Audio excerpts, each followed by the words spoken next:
Hello YouTube, it is your boy B3, back with another kicking movie reaction review. Forever ago, I reviewed Guillermo del Toro's Mimic, and that movie was theatrical, but it has two straight-to-DVD sequels. Mimic 2, which we reviewed last time, and today's movie, Mimic 3, Sentinel. Ooh.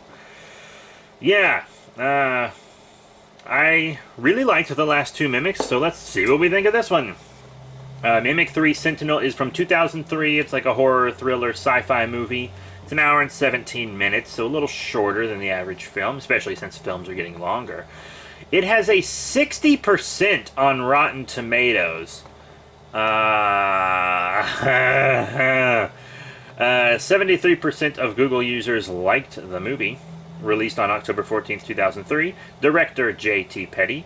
$10 million was the budget for this film, if you believe it. That can't be correct. Like, it seems insane. Producers, Ron Schmidt, Cary Grant, W.K. Border, and Bob Weinstein. I think he also produced the last one. Quick read-up of the film. Marvin, played by Carl Geary, who is hypersensitive to germs, stays inside taking photos of his neighbors. Yeah, our main character is a peeping Tom that can't leave his room because he's so sick.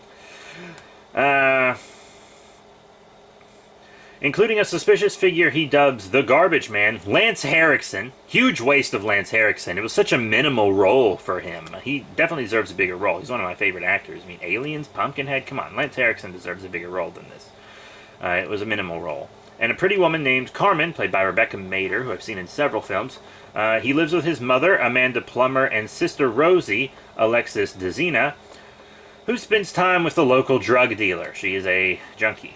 When people begin to disappear, Marvin starts playing detective, but he's soon in over his head when a mutant insect species known as the Judas breed returns.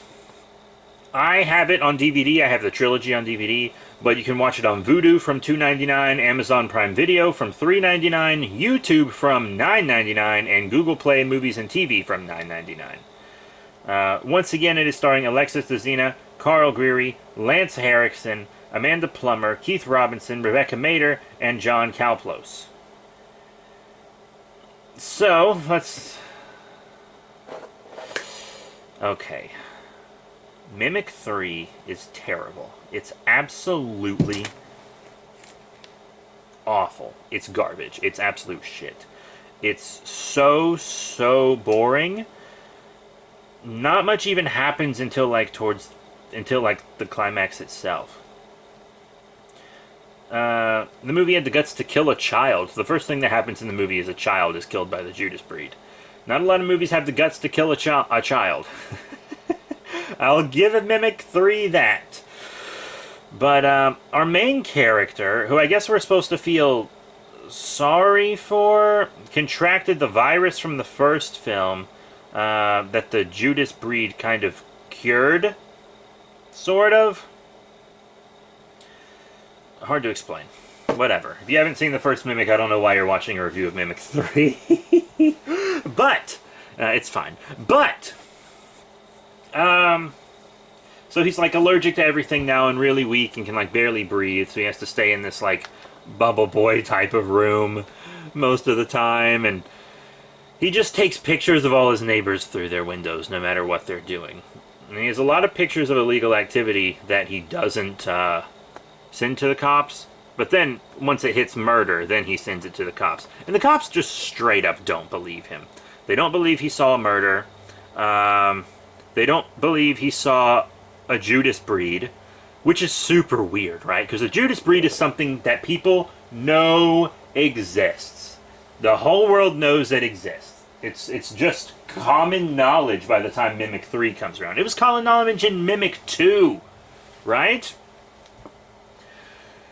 In Mimic 2, the main character, when they were being attacked in the school, hopped on the phone in the principal's office and was like, we have a Judas breed here, please come help us. And help immediately is on the way. They're like, a Judas breed? Holy shit, that's a big deal, we're on our way. In this movie, he calls and he's like, we have a Judas breed here. And then they're like, shut the fuck up, dude, there's no Judas breed there. And it's like, why wouldn't you believe that? Didn't a bunch of babies, like, not get killed at the end of the second film? Like, it makes sense that there's some Judases around. You know?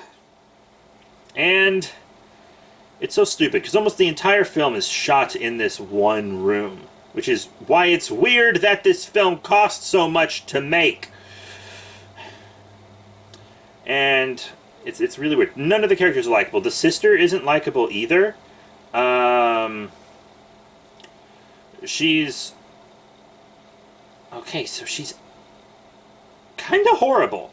So, like, the first time you see her, the first thing she does is reveal that she saw a dead body. She takes her brother to it, even though he's not supposed to go outside. He takes pictures of it in the sewer, and they absolutely see it. They don't report it to anybody. They just straight up don't report the dead body that they see through the sewer grate. And she thought it was like a fun, exciting thing. She'd like known about it for days and was just visiting the body. And I was like, what the hell? You should have called the police as soon as you saw it. What is wrong with you? And she's like laughing about it. And then he like, this guy thinks he sees a murder. And then she's like, haha, that's funny, murder. What?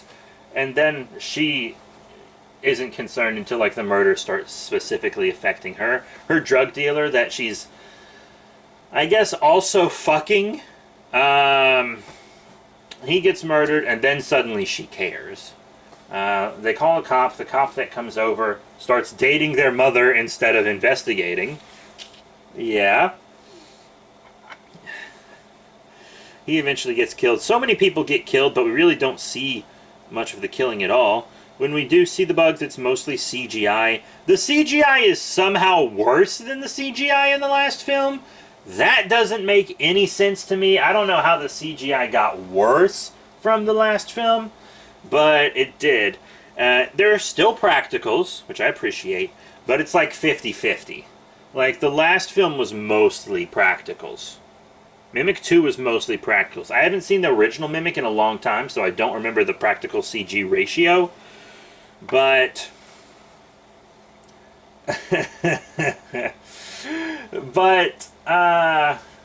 yeah, this film's kind of 50-50, but most of the practicals are like hidden in the shadows and only for mostly close-ups. Like, there are times in the second film where they're being attacked while the bug is in bug form, but and they're practical.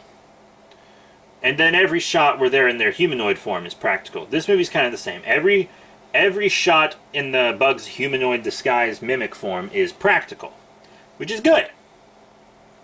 But whenever it's bug mode, it's CGI. The last film, bug mode, was a split between CGI and practical. This film, bug mode is always CGI. And the film does this really dumb thing, right?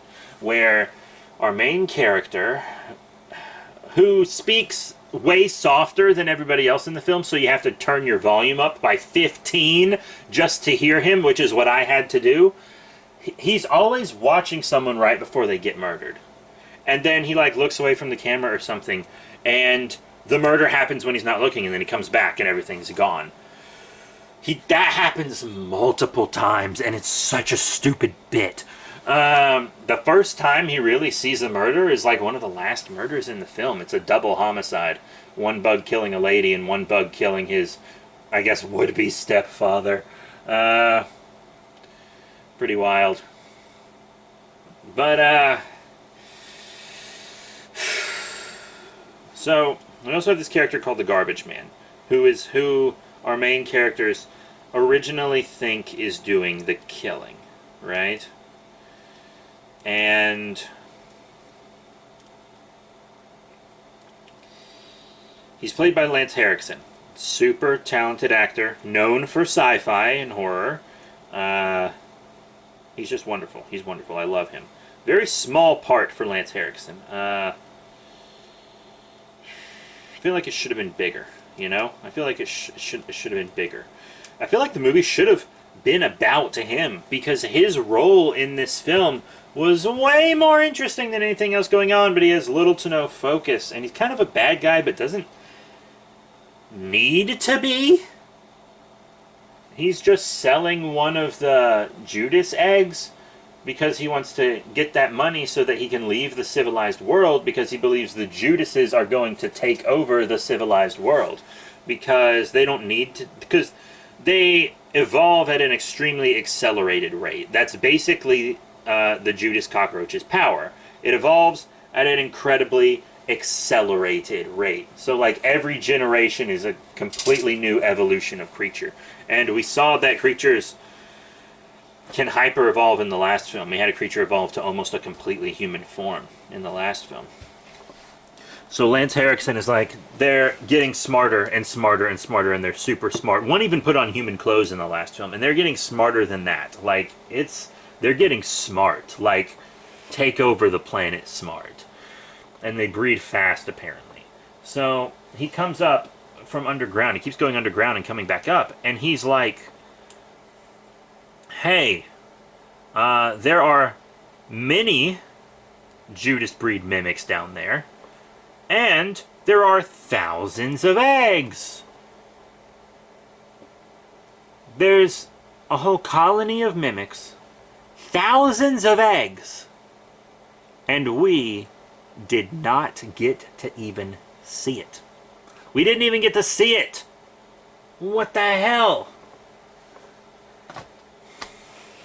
What's going on? This is super insane. Like, it's such a garbage film. It's very boring. I'm not...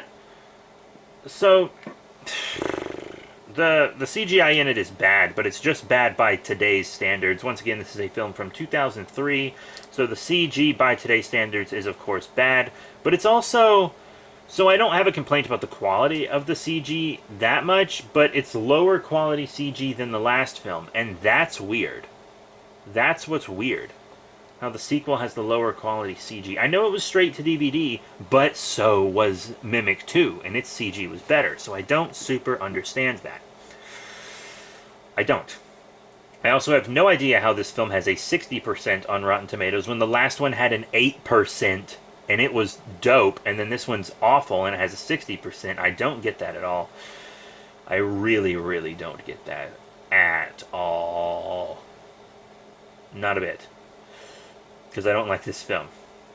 I don't like the quote-unquote romantic interest, who seems interested in him, even though she knows he's taking pictures of her while she's having private time in her apartment. She knows this, and she's attracted to him.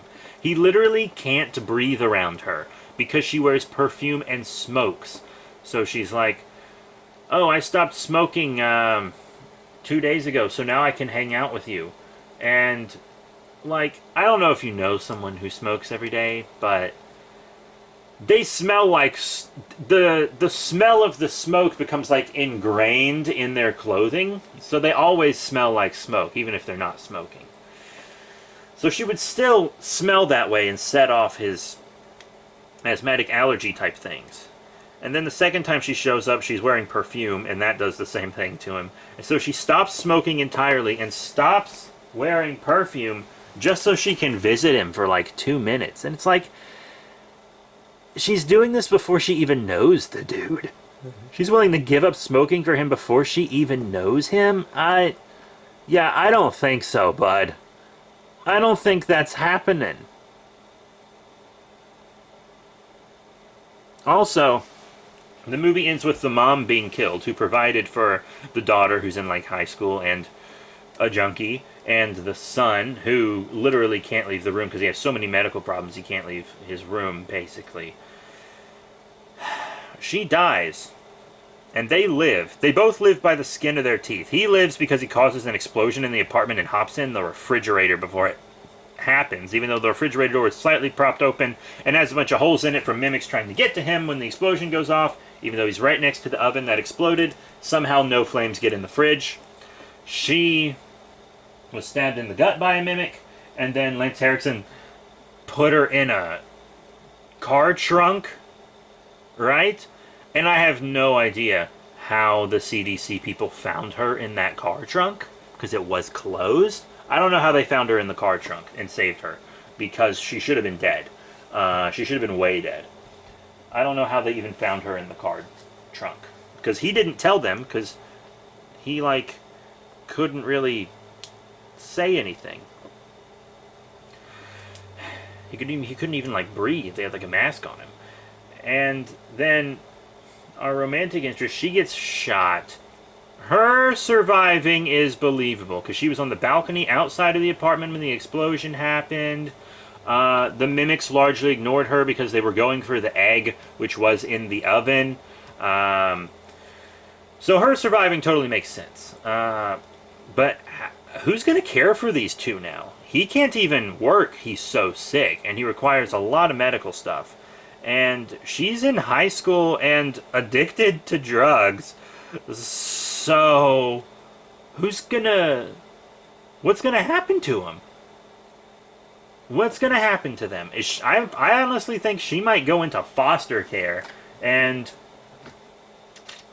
I don't know what's gonna happen to him. That woman will probably let them both move in with her or something. He'll probably be her guardian, and then they'll move in with her. I don't know. It's very strange. It is a strange situation. I mentioned this a lot in, like, the Hellraiser movies and stuff. But every time one of films end, I always think about what happened after. If a film doesn't have, like, a super happy or all tied up ending, I'm always like, what happens after? Like, in Hellraiser, I was like, okay, there's a huge body count. Your parents are dead. So, what are you going to tell the police? And then, like, that's how, when Hellraiser ended, I was like, what? Of course, Hellraiser 2 immediately answered that, because it happens, like, starts the day after. And then in this film, I'm doing the same thing. I'm like, what's gonna happen to these people? Like, the romantic interest, she can go back to living her own life, right? But what's gonna happen to these two? Jeez. But yeah, Lance Henriksen's character died about as soon as he started being relevant. But this movie would have been so much more interesting if it was about Lance Henriksen, anti-hero, trying to fucking stop these Judas breeds, and he's like exploring the tunnels and finding their eggs and all this stuff, being chased around with like a team from the CDC, because apparently he was a CDC guy. That would have been so much more cooler. The freaking things that are happening behind the scenes in this film are infinitely cooler than watching a guy take pictures of his neighbor from a bubble the entire film. It was super boring. It was super lame. And then the Judas bugs are like the same Judas bugs from the last two films, even though we've seen how far they can hyper-evolve. The Judas bug should almost be a different creature by this point. You know what would have been cool is if we had like a Queen Judas who was like this big semi-kaiju, like dinosaur-sized bug down there who was laying all the eggs. That would have been cool to see, something like that. This film was as boring as I could possibly imagine. I loved Mimic. I thoroughly enjoyed Mimic 2. Mimic 3 sucks. And it makes me very happy that a Mimic TV show is in the works. That's right. Mimic, it was recently announced a few months ago, in August, I think, that Mimic would be getting a TV show. Not the Mimic, the thing about the guy with the voices from the UK. I'm talking about this Mimic. The one Guillermo del Toro adapted from like a short story or whatever. I don't remember what he adapted it from, but it is adapted. Yeah, you know.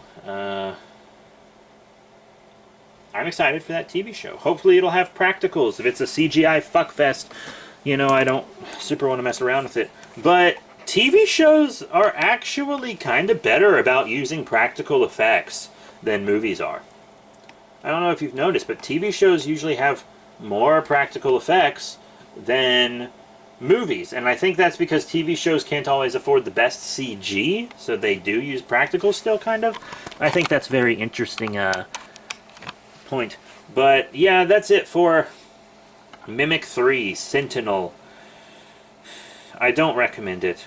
If you want to watch Mimic, I would say just watch the first two and completely skip 3. 3 is not worth it. It adds really nothing new to what the Judas Breed is doing. Like, the Judas Breed was much more interesting in the last film because it was hyper-evolving and doing all this stuff. And then the Judas Breeds almost take a step back in this film. Even though they claim they're smarter, they're not physically evolving, even though in the last film they still felt the need to physically evolve.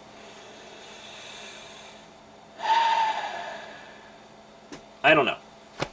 But that's it. Thank you all very much for your support. Remember to rate, comment, and subscribe. Check out all the cool links in the description below. Facebook, Twitter, etc. I honestly don't know what I will be reviewing next. It probably won't be from the 50 movie sci-fi classic set we've been working through. It'll either be one of my DVDs that I straight up haven't watched yet, because I have several like monster movie DVDs that I've just had sitting around for years that I just haven't bothered watching, because I'm too busy rewatching Universal Monsters movies and stuff. But I will have more great movie reaction review goodness coming at you soon.